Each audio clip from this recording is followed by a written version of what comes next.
Alright YouTube, I'm back with another video. This time I'm going to be doing my PlayStation 2 collection. Once again, check out everydaygamers.com for some really cool in-depth articles, some reviews of different games, and some neat things that are coming up. This is actually my second attempt to do my PlayStation 2 collection. First time, what happened was I ran into an issue with uploading the video, so I'm going to go through this. This is going to be in probably 3 parts so that I can keep it under the time limit that YouTube has, and hope you guys enjoy the collection. Once again, thanks for all the support, and thanks for continuing to subscribe and leave me some good comments. Alright, so what I have first is Grand Theft Auto Trilogy, obviously one of the staples of PlayStation 2. All these are the games that came with that trilogy, with the exception of the San Andreas. This is the AO adults only one that they pulled off the shelves. I know it's not rare, but I just kind of wanted to have one that was free of any kind of I'm trying to think of the right word. Basically, that was unfiltered. So got that great series of games. Obviously, most people know about that series really well. Next game is Okami. Really cool, unique title from the now defunct Clover Studios. Capcom usually does some good games, and cool thing about this game is the fact that you could use your controls to actually paint on paint in the world and to finish things, like if there's a bridge that wasn't up, you could paint the bridge, and that way you could access the next part.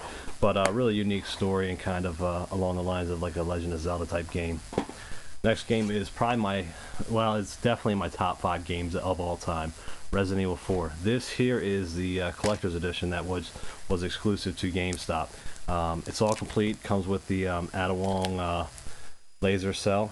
It's limited edition out of 60,100, so that's kind of hard to come by. Still, it's also got the mini strategy guide from Brady Games, and both of the discs.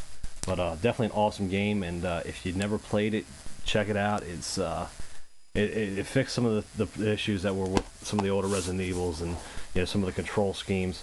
Has a really awesome over-the-top or over-the-shoulder camera that really they kind of, Gears of War ripped off or kind of paid homage to them because of the fact that they like that. Manhunt, I really haven't played much of it, but it's kind of a unique game. You play this guy who's, I guess, trying to rescue his family, but he's got to go through a series of murders that he has to commit to try to win back his family. I don't know a lot about it, but because I've only played a little bit, but it's a cool game. Next game is Marvel vs. Capcom 2.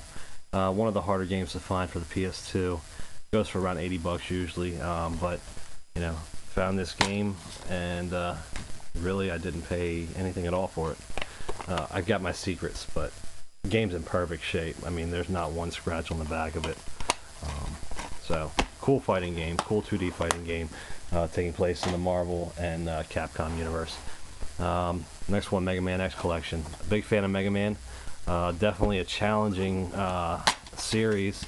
One of those, original NES series that were always kind of frustrating to a lot of gamers. That 2D side-scrolling kind of Twitch game. But a cool game, and definitely one that I wanted to have in my collection. Next one is Beyond Good and Evil. I actually picked this up for like 20 bucks recently, because the newer one's coming out fairly soon, and I've heard a lot of good things about this game.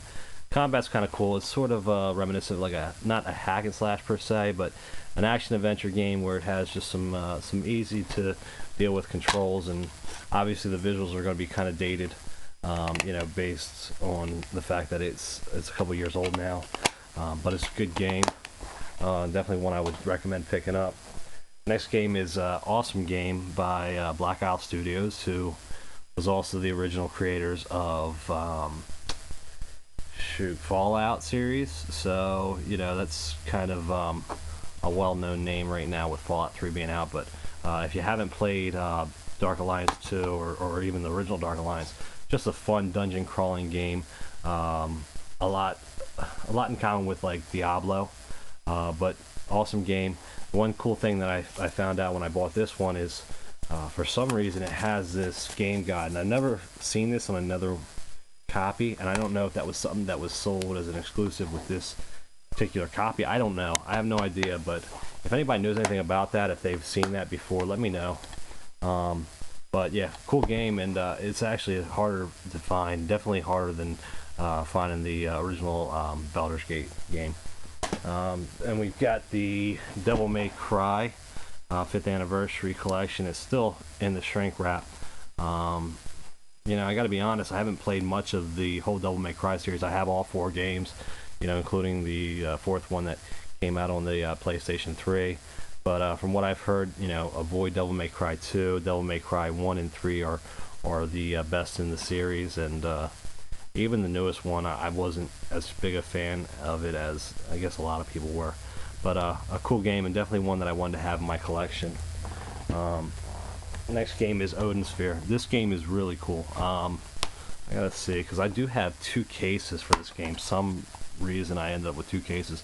This is the one that has the game in it. But beautiful art style, made by Atlas. And if you know anything about Atlas games, they are kind of they don't have a long print run on their games, so they're harder to find. Once they kind of go off store shelves, sometimes you'll get a reprint, but a lot of times you'll find out that you can no longer find the game. So if you can find this game, and I'm sure it's still available for a reasonable price, pick it up, because the art style is beautiful. This really pushes the PS2 to its limits as far as graphically wise, you know, graphical wise, and what, you know, the PS2 is able to do. But awesome game. Next game is We Love Katamari. Cool game. You know, basically you run around as this crazy little green Martian thing, and the goal is to go through each level and to roll up you know, different things with your Katamari, and eventually you get to the point where you're rolling up, you know, buildings and then whole city blocks, and you can just really kind of have fun with this game. Just a cool game to lay back, kind of play. Next game is Persona 3, and this is actually the first edition, not the FES or FES or whatever you want to call it edition that came out. I picked this up at launch because I knew that it was an Atlas game. I knew that it was going to be hard to find eventually, and I was right, because now you can't get this edition, which came with the art book and also has the soundtrack. I'll definitely be picking up Persona 4, but this is an awesome game. Even if you're not a fan of traditional RPGs, this is a little bit different than a traditional RPG, but a great game. And actually, I think I might play a little bit of this tonight, because I miss playing it. I haven't beaten it yet, but it's a great game. Next game is Metal Gear Solid 2 Substance. Yeah, basically I picked this up because of the fact that it was the Substance edition, so was a little bit harder to find at the time. I don't know what the status is now on trying to find it, but you know, it's just like all the other Metal Gear games, except for 4 is a little bit different. But you know, it's a lot of just you know, stealth play, you know, trying to sneak around, and the cool thing is that they added some different things to the features on the special edition Substance. Like there's a skateboarding mode, which isn't really well implemented, but it's still kind of cool that they added that in there. Next game we got is 13, which is kind of like a comic book style shooter. It didn't have online play, but I think it did have 2-player split screen, which is now dated, but it's certainly an interesting game. Definitely interesting art style, cell shaded graphics, and like I said, comic book art style. Got Yakuza, which you know, if you're a fan of Shenmue on the original Dreamcast, this is a little bit different, but it's still along those lines. It's, you know,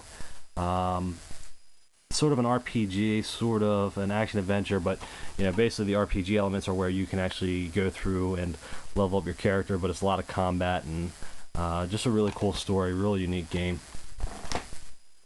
And then I have Yakuza 2, which I still have shrink wrap because I haven't beat Yakuza 1 yet, so I want to play Yakuza 1 first, then, you know, play through Yakuza 2, and then, you know, hopefully I'll be picking up Yakuza 3 if it does definitely make the its release to stateside. So what I'm going to do is I'm going to end this first part here, and I'll come back and try to get everything in on the second part.